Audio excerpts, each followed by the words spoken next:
Hi, and welcome to Military Illumination. My name is Gary. I will be your host. We're a simple podcast that have conversations about things the military doesn't want you to know. Ideally, this podcast is for anyone who's considering enlisting in the military, mainly high school students or someone 18 to 24. It'll also be beneficial to someone maybe who's already in the military or a family or friend of a person considering joining the military. Why? We talk about things that get in the way.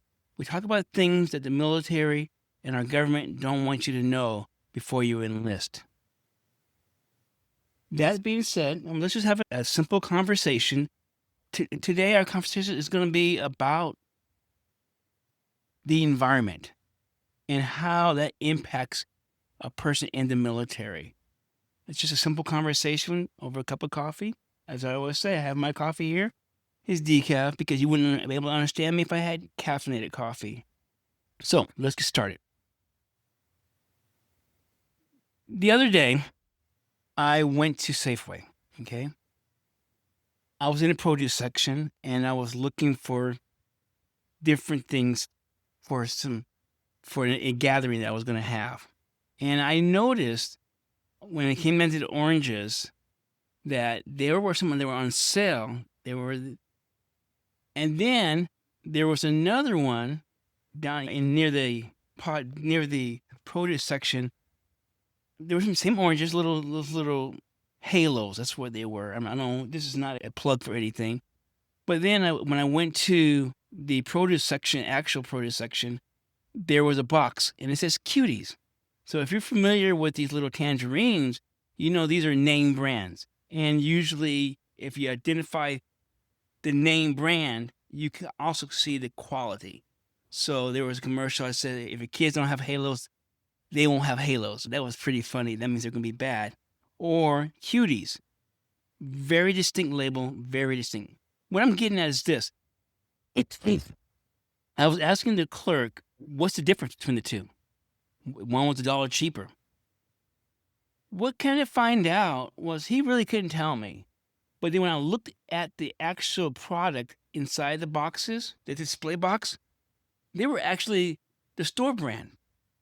So I thought it was very interesting that at first glance, I'm thinking that I'm getting name brand tangerines, cuties.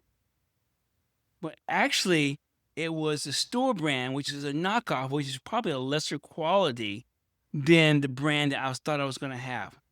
So once I had that information, the decision was very easy, right?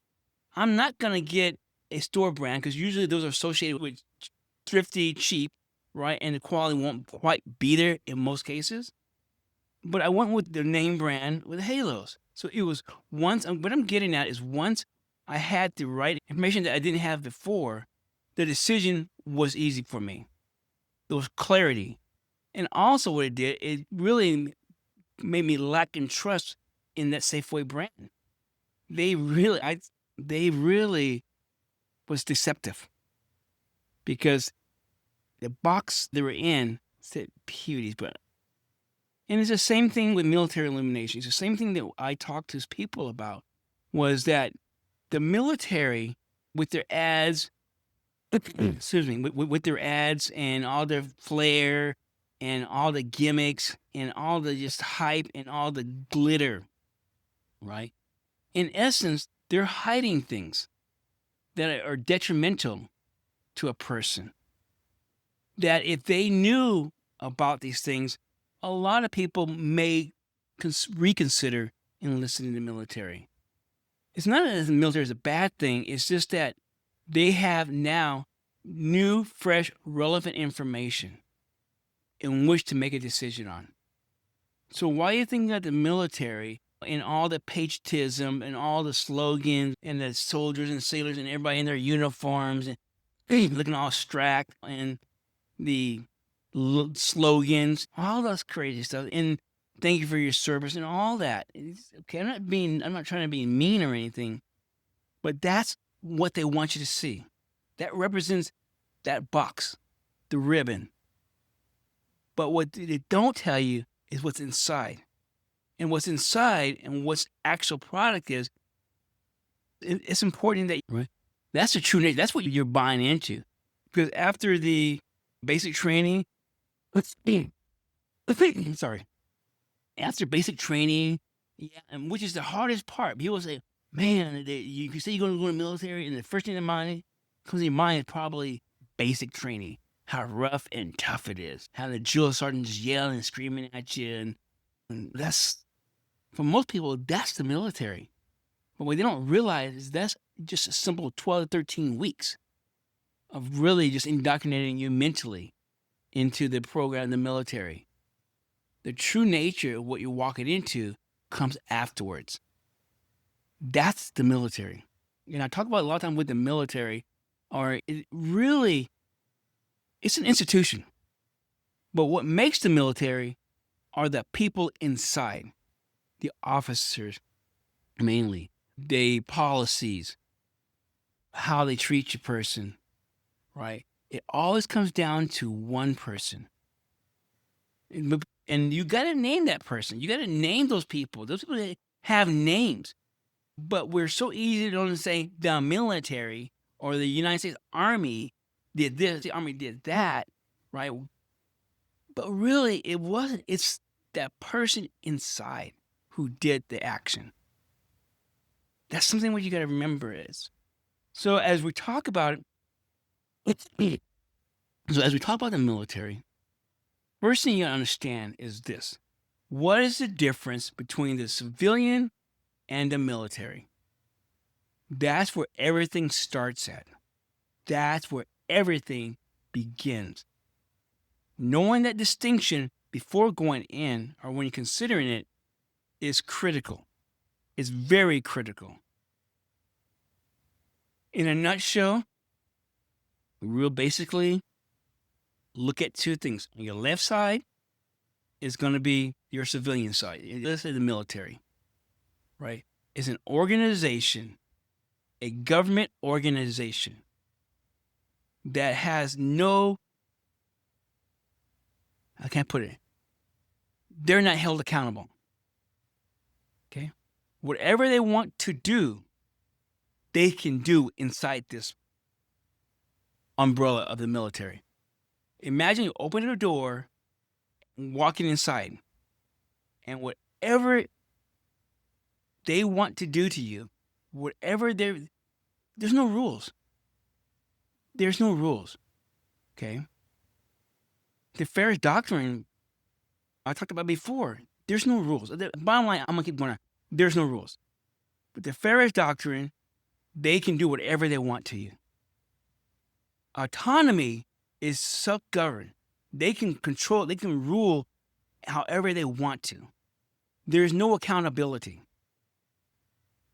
A one government agency cannot tell another government agency what to do. Those were the words of Patty Murray's, one of her person that works for them, a representative, whatever you talk. That's what she said. One government agency, regardless of what happens, cannot tell another government agency what to do. The military is its own little world. Okay? There's no accountability. I'm going to get into that. On the other hand, in the civilian world, there's accountability out to the max. There's accountability to the max. If you've been wronged, you can sue for damages. If someone violated you and your body, they can be held accountable in the criminal court. Okay? Everything. Just know. You have an employer that violates your rights, right? That employer can be held accountable in the courts, can be held accountable through lawsuits, but not in the military. So in one side, you have no accountability. On the other side, you have a whole lot of accountability. Your rights are protected in the civilian world. Your rights are not protected in the military. At some point in time, you have no rights. So get that through your thick skulls. Get it to, I don't care what your grandpa said who did World War 22. I don't care what your uncle said I don't care what the government says. I don't care what the recruiter says. I don't care what the officer says. I don't care what any of those Yahoo says. You have no rights. The Feres Doctrine and Congress made that clear. Okay? Understand that. So now that's been said, let's talk about things that you will encounter in the military. Or things that I would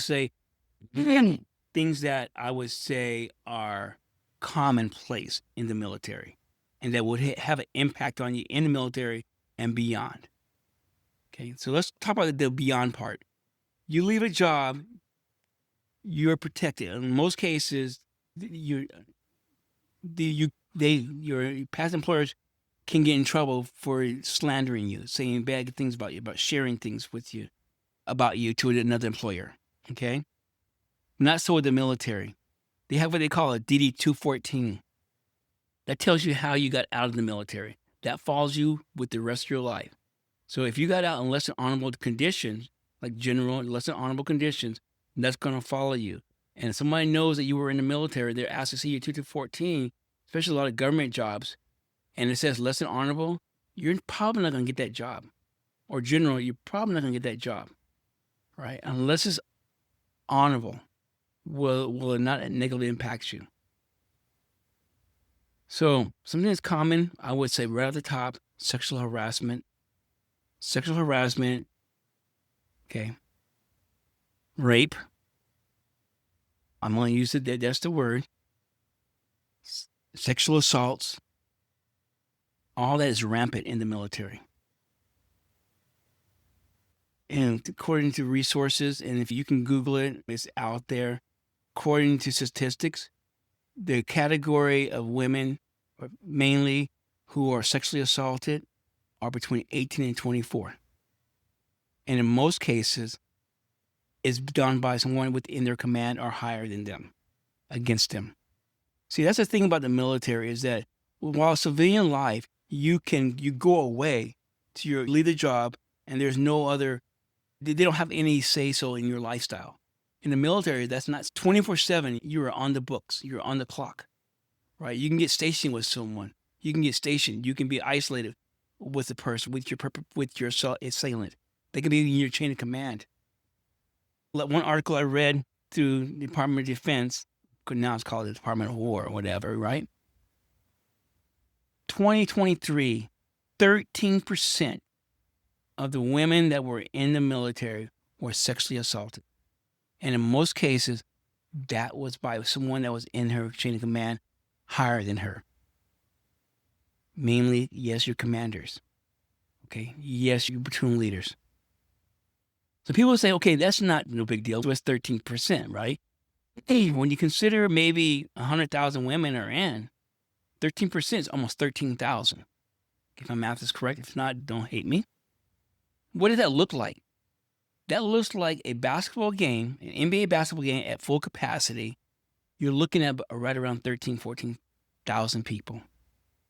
That's how many women were sexually assaulted that year. There have been some times where it was higher than that, as much as 20%. Higher than that. There was a sex scandal.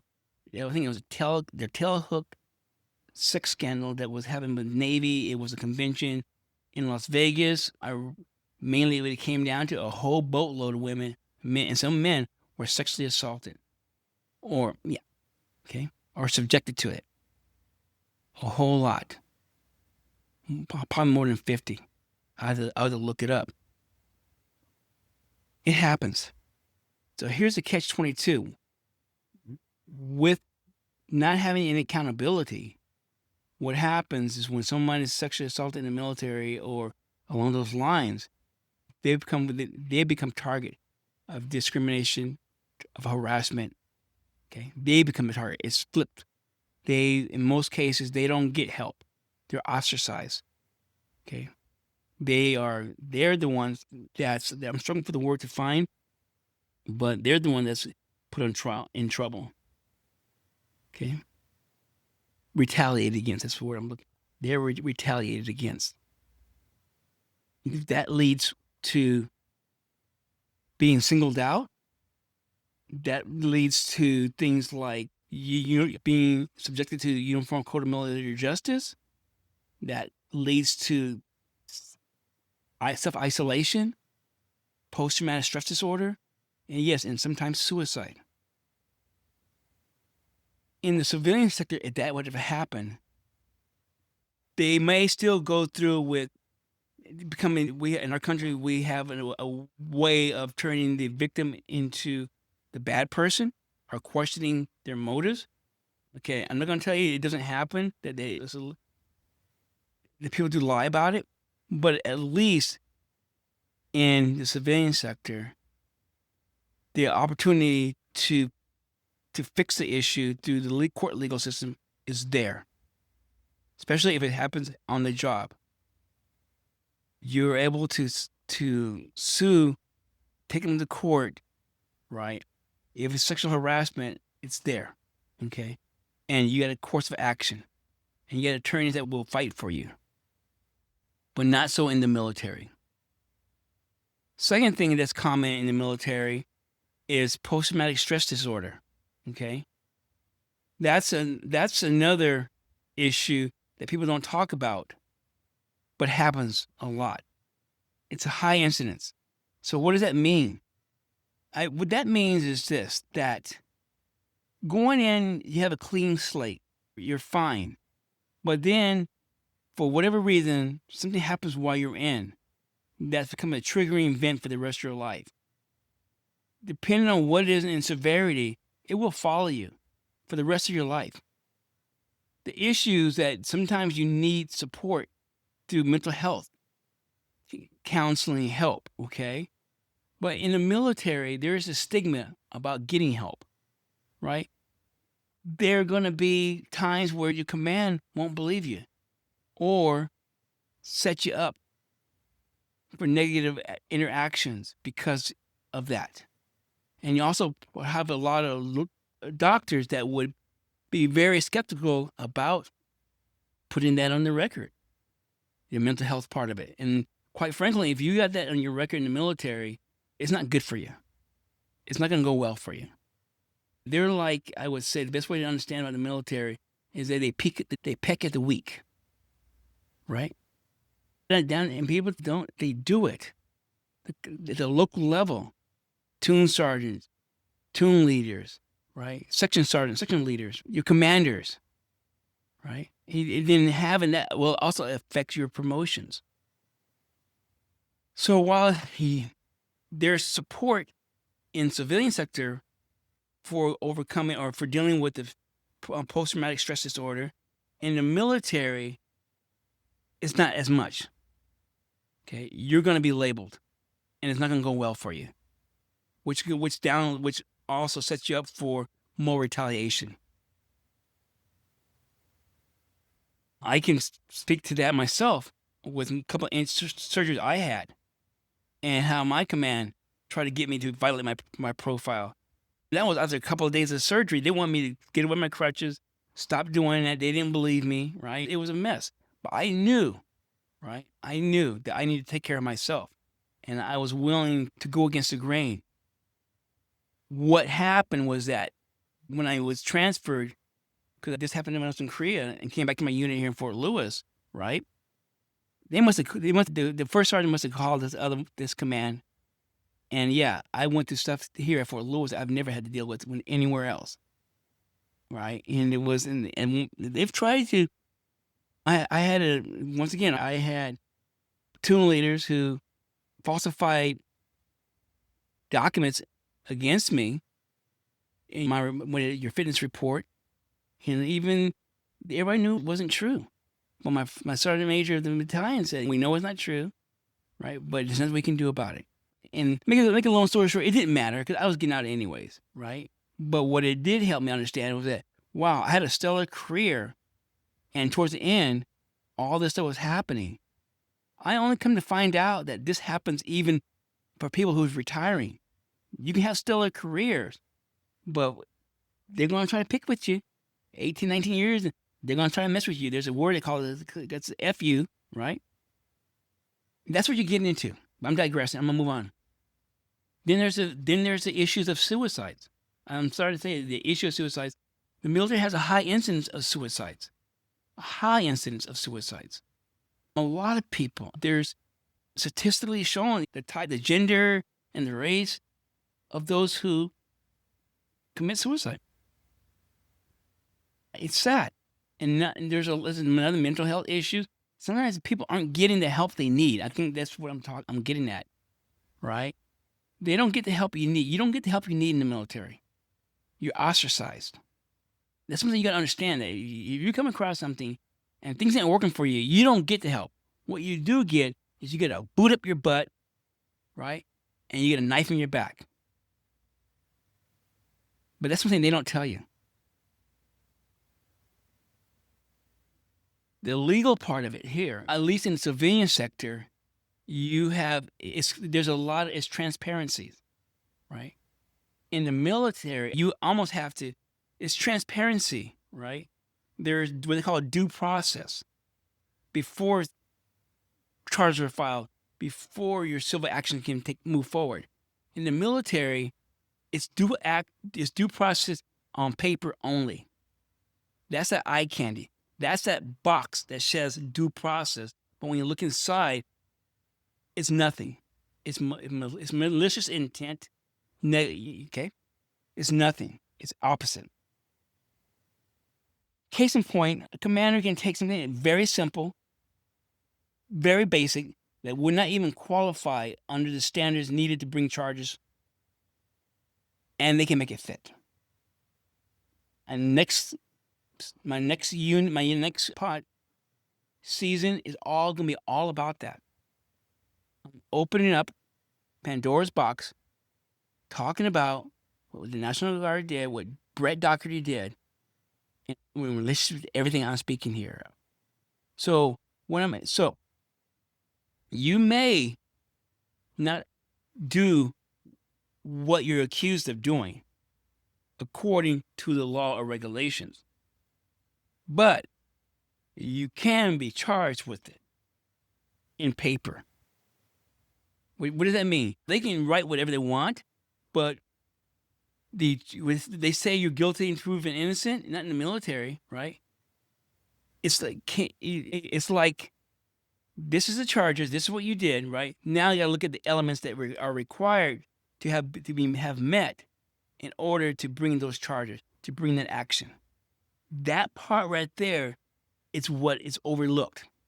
It's overlooked.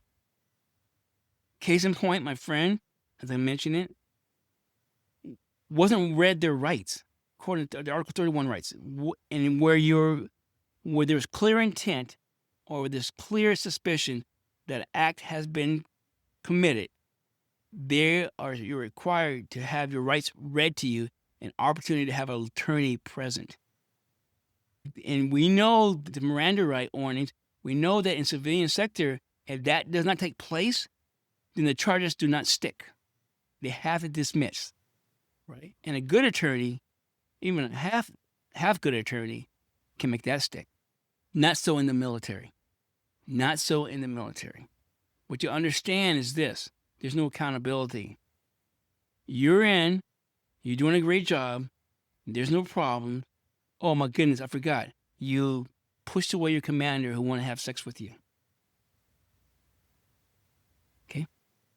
Now what? Oh, you were about 2 minutes late for your reporting, let's say your muster or your attendance, your formation as a military. They call them for different things. You were a couple minutes late. Guess what? You failure to report to duty. Yes. And there they got you. Do you see how that works? Or in a case you're supposed to be doing a job and you missed a step. Oh, no problem. Just go back and fix that step, or just fix what you had to fix. No. Dereliction of duty, unable to perform. Article 15. Do you see how simple that was? It happens all the time. It happens all the time. right? Maybe you go out there, you have one too many drinks, you get a DUI. The first one, oh, now let's see here. You didn't want to have sex with me illegally, so now you're a DUI because you're trying to overcome the trauma of not of having to push me away, and then finally, I get it, but then you go and tell your chaplain or IG on me, and of course it goes away, but you're still in my unit. And guess what? That DUI now becomes an Article 15 or anything like that. So I'm hoping you can see what I'm getting at. When there's no accountability, you're fair game for anything, right? You may get promoted, and they can take that promotion back. So let's say you get promoted, E1, E2, E3, E4, E5. You do something like push your commander away, or you don't have sex with the higher commander, or you become and whatever.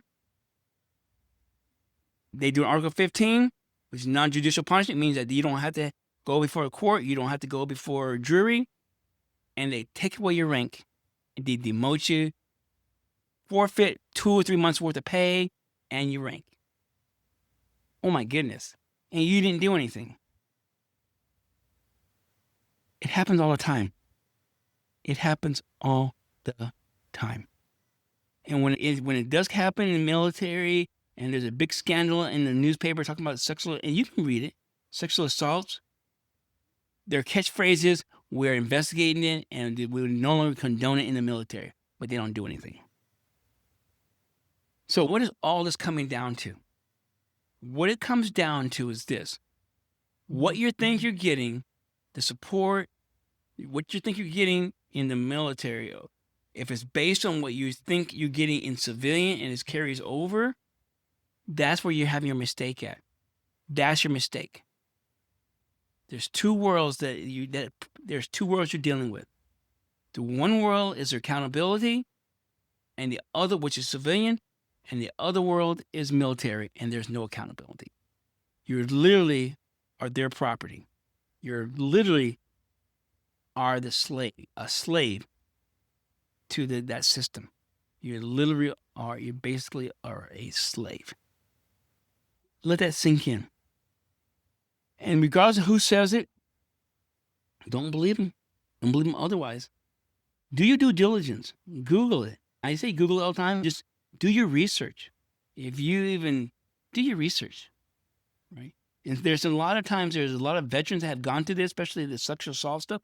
It's on YouTube. They're telling their story. Those are the ones who had the courage and the ability to come forward.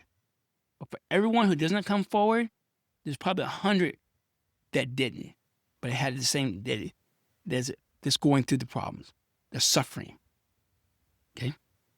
Oh, my friend in National Guard, these guys, I call them National Guard, but it happens in a lot of the units, right? And why is that bad? Because you're going to National Guard for that 1 week in a month thing and 2 weeks a year, and maybe it's having your college paid for, a little extra money in your pocket. Maybe you want to extend your military career out. But in essence, there's no guarantees for none of that, right? There's no guarantees for none of that. It's just like, I don't know. It's weird. It really is weird. And I wish I had known about this before. I would never even join. I would never. And a lot of the young people I talk with, if I share this with them, they change their minds, right? There's a lot of organizations out there that talk about this, that provides you the insight, probably the information, right? All you had to do is just, one of them is counterrecruitment.com. I think I mentioned some of them before, right? They're not telling you this. Just like the Safeway didn't tell me that the oranges inside didn't represent the oranges that were on the box label, right? They was betting I would just pick it up based on the label. So people are just betting that you just join the military just because it's a patriotic thing to do. Thank you for your service, right? They don't bet. The recruiter the military officers, they don't bet that you're going to look deeper. And here's a problem. When you're in and you start digging because you got issues, it's too late. It's too late. It's too late. And yes, it doesn't happen to everyone, but it happens to enough people that the ones who didn't happen to was just lucky. They were just lucky. You can't go to your civilian, your congressperson. They're not going to help you. Doggone it, they're the ones who passed laws of preventing the military from holding their command accountable. You can't go to the civilian courts because you just can't. They're not going to do anything because of the laws, because their hands are tied. Their hands are tied. And even your congressional leaders, their hands are tied. Like I said before, you can't tell another organization what to do, and you can't tell a commander what to do with their troops. It just doesn't work that way. Military just cannot function when the troops can sue their commander. Okay?